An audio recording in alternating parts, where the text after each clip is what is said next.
Hello, I finally got Big Goron's sword, but stuff still happened. So what's up? We're at war still. It's still happening. We're at war still. The United States and Israel are still at war with Iran, and Israel is still continuing their operation in southern Lebanon, essentially just eradicating neighborhoods to create a buffer zone. We're about 2 months into this war now, and it's a war. It's a war.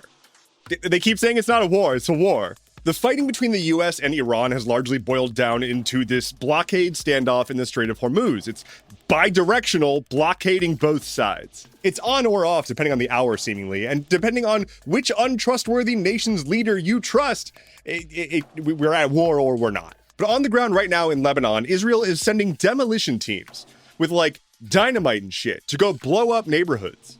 Israel was like, hey, Lebanese people, evacuate your homes because we're going to be conducting some military operations there. And we care about your safety, so we want to make sure you're not going to be there. And then they blew up their homes. Like, they brought in bulldozers. It wasn't like oh, dang, we done accidentally blew up this house. Now we should do the due diligence of cleaning it up. No, they're bringing in bulldozers to just destroy neighborhoods. They're just wrecking it, even during a ceasefire. Beyond the immediate human impact, which is immediate and human, and therefore the most important, there's also obviously wide-reaching economic impacts globally. Here at home in the US, gas prices are averaging about $4.22 a gallon at time of recording. That is not the highest it's ever been, but it is spiking. And it's also not the same kind of spike the rest of the world is seeing.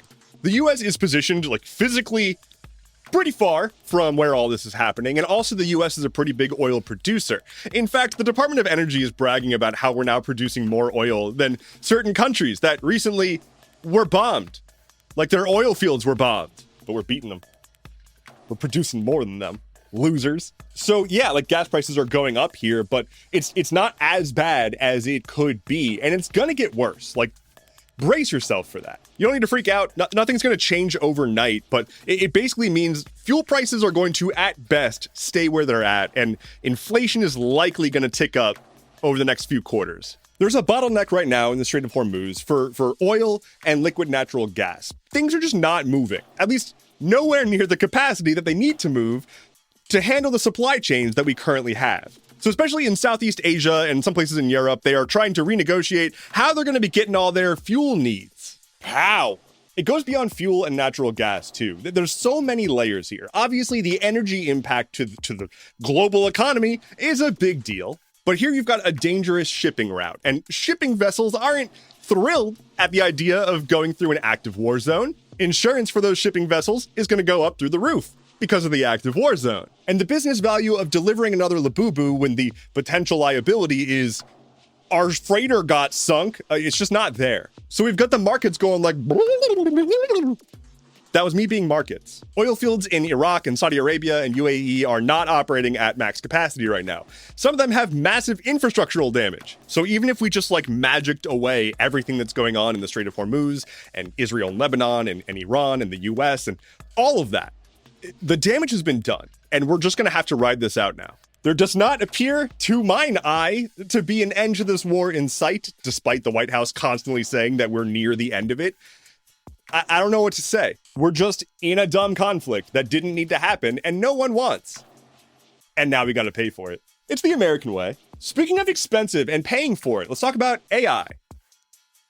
Sorry. Disclaimer, as always, I'm going to interchangeably use AI, artificial intelligence, and large language model / LLM. It's just easier. I give up. A bunch of companies across all sorts of sectors are running into a similar problem with their AI investments right now. It's getting expensive. With every company trying to just cram AI into their workflows or their product offerings or whatever, ultimately, it's all going back to one of, like, 4 companies that are actually offering the models that are being used to do all this. There are exceptions, but largely you're going to have Google, Anthropic, XAI, or OpenAI be, I guess, Microsoft's. NVIDIA's kind of doing some now, but Microsoft's also kind of OpenAI. It doesn't matter. Point being, there's a handful of companies that actually have the sauce, and everybody else is paying for that sauce. Unfortunately, that sauce has some really expensive ingredients, like graphical processing units. So here's what's happening. When you use an AI system or an LLM or something, you use what's called tokens. It's a measurement of essentially how much computing this model is doing for your query. Functionally, think of them like tokens you put into an arcade machine. Put in the tokens, machine runs. If you want to do more, if you want to play more, you gotta do more tokens. And if you die a lot, you gotta buy even more tokens. It's a perfect analogy. So tokens are sort of the metric here, right? And interestingly, I'm gonna start by saying that tokens have gotten real cheap. As the years go on and we refine these systems and whatnot, we are getting a better return on investment. It is cheaper to run these systems. It's not cheap and it's not efficient, but it's cheaper than it was. So if token costs are going down, why are prices going up? It's because we're using more. It's the American way. A lot of things are the American way. Since tokens got cheap, companies use more tokens. And that's kind of just how AI is, right? It's not a good product. It doesn't really work well until you do it a bunch, and then it might work kind of okay. If you want to get the best results out of AI, you need to have the most compute power. And that rule is not going to change. So the upstream provider companies are the ones that are building or contracting out data centers to build out all the AI support to be able to run all of this, to be able to serve all of this functionality to the companies that are buying it from them. And so far, they've been hyper underpricing. They've been subsidizing the cost so that everyone's going to onboard to AI. And so now you've got companies and power users who have these subscriptions that were largely flat fees, $20 a month to get ChatGPT or whatever, $200 a month to get the supreme version, and like, I don't know, $150 a seat for corporate stuff. Those are made up numbers, I think. I might have gotten some of them right. So you pay your subscription, you've got access to the thing. Now you can use it as much as you want. Great, except that's the problem. And so they're switching from an access model to a metered model, measuring how many tokens that you're using and or how you're using the system at all to upcharge for certain types of queries. So everyone's using more tokens, and then now they're saying, hey, we were undercharging you on those tokens, which are cheaper than you thought, but you're using more than you thought, ultimately resulting in significantly higher contract renewal prices that are now coming due. So it's been, a few years of this now, right? And companies are now re-upping their contracts with these AI companies. According to aggregate reports of potential new contracts coming in from these companies, the suggested increase to the price of these contracts has been around 20 to 40% above the previous year price. Ultimately, with negotiations and whatnot, that price has come down closer to like 12%. That is still a huge spike. A 12% year over year increase in one of your most expensive contracts for software, that's rough, buddy. This isn't necessarily a complete inversion. Like, nothing has exploded here. But this is the beginning of the reality check. This stuff is expensive. And it's been heavily subsidized. It is the corporate version of Uber. Uber was super cheap and super approachable for a long time because it was heavily subsidized. The initial investments into Uber were used to reduce the amount of money that you were paying. They were covering a lot of the costs. Then once everybody got used to it and taxis were phased out in some places, price go up. So I guess in addition to using too much water and like driving up people's energy costs and plagiarizing artists and stuff, we can add predatory vendor lock-in to the list of reasons we don't like AI. Hello, Albert Manifold. I am very sorry to hear that you nearly didn't get your appointment as chair of the board of the Anglo-Persian Oil Company. Oh, sorry, BP. I meant BP. Backing up. BP's been doing some bullshit. Last year, in February, they announced that they were going to roll back a whole bunch of climate initiatives. They were like, hey, everybody, bold new idea. We're going to increase investment in oil and gas, and we're going to remove our climate initiatives basically entirely. So BP has essentially scrapped their 2030 climate initiatives, and they've all but gotten rid of any renewable investments. And then they had some shareholder votes. So for the poors out there, sup, buddy? When you have money and you can own a lot of stock in a company, you get to sometimes vote on stuff that they do. We don't get to do that, but big boys do. And also, sometimes if there is a group that is an activist investor, they get a say. I'm setting the stage here, I promise. Picture this. The year is like last week, and BP is having a meeting with their shareholders, and they're like, hey, we got to vote on some stuff. Here are our ideas. Idea number 1, we're going to end our climate transparency. Idea number 2, we're going to move our investor meetings online. Idea number 3, Albert Manifold.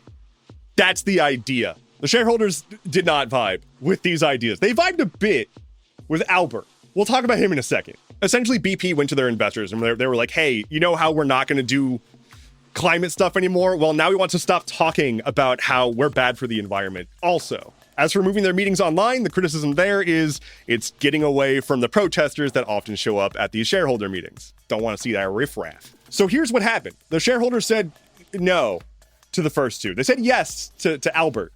We'll talk about him in a second.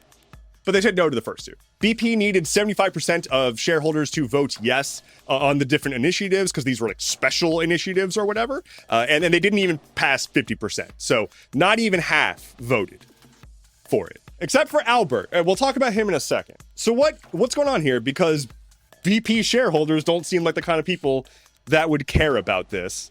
So what's going on? After BP had made their original announcement about reducing their climate initiatives and reinvesting in oil, one of their investors, who is a, quote, activist investor called Follow This, filed a motion. They were like, hey, we want to put forth a resolution to basically require the board to be like, why is this a good idea? And how is this going to be good for us if like the oil industry is going down? BP was like, we hear you, we understand, dear investor. We'll talk about it. Some time passed. And then BP got back to them and they were like, hey, we're not going to talk about it. Actually, your proposal sucked. It was busted and we're not going to do it. We're not going to tell anyone about it. We won't vote on it. Why was it busted? Shut up. I don't like you anymore. That was me being the board of BP. Fun fact, Stuff Keeps Happening is just a long con for me to make a bunch of audition tapes. So, God, I am meandering on this one. Okay, focusing. Albert. So one of the big shareholders for BP, which happens to be an activist investor, was like, hey, explain yourself. And BP said, okay, whoa, never mind. Actually, no. That kind of pissed off shareholders. They're like, hey, we have a right to do this. Like, this is a thing that we get as shareholders. The right to demand a vote on things. As this is all going down in the wide world of BP shareholder drama, Albert Manifold becomes essentially the face of it all. He's the visible board member that's being proposed as the new chair while all this is happening. And so the time comes to vote, and our boy Albert gets just over 80%, which is enough to seat him, but is a massive anomaly. Board chair shareholder vote results. I don't know how to categorize that.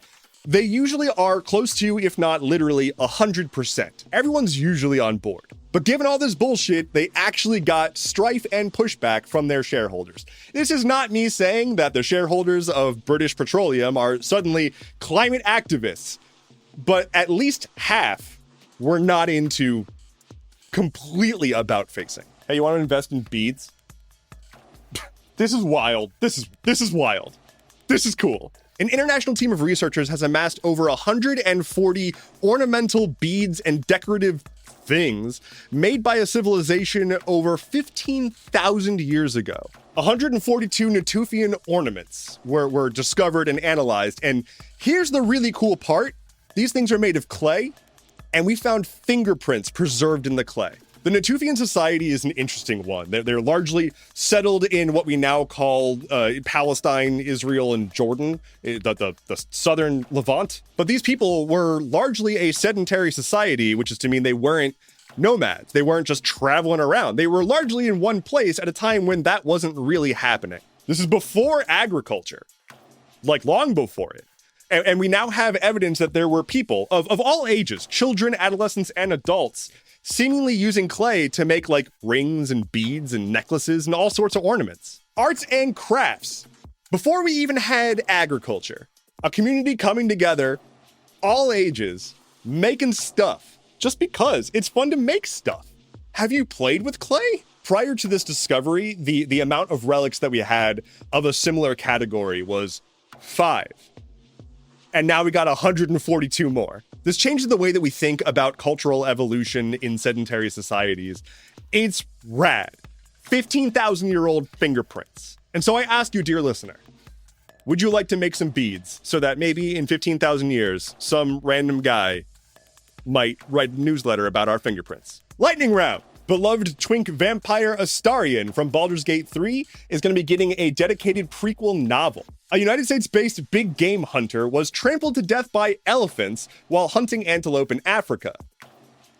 It's pretty easy to avoid. And finally for today, someone reportedly attempted to shoot members of the Trump administration at the White House Correspondents' Dinner. He had guns and tried to rush past security into the ballroom to shoot people, but didn't get to the ballroom and didn't shoot anyone. It's really embarrassing for the White House, but otherwise, like, it's not really a big deal. I'll say that the general response was either complete apathy or disbelief, and I genuinely don't think it matters which camp you fall in. Who cares? Like, it doesn't change anything. And of course, they're now saying this is why they need to build the ballroom at the White House or whatever. It's all very silly. Thank you so much for listening to today's episode of Stuff Keeps Happening. Head to skh.news for sources, bonus content, and an invitation to next year's White House Correspondents' Dinner. My name is Endeavorance. We'll talk again soon. Take care and be well.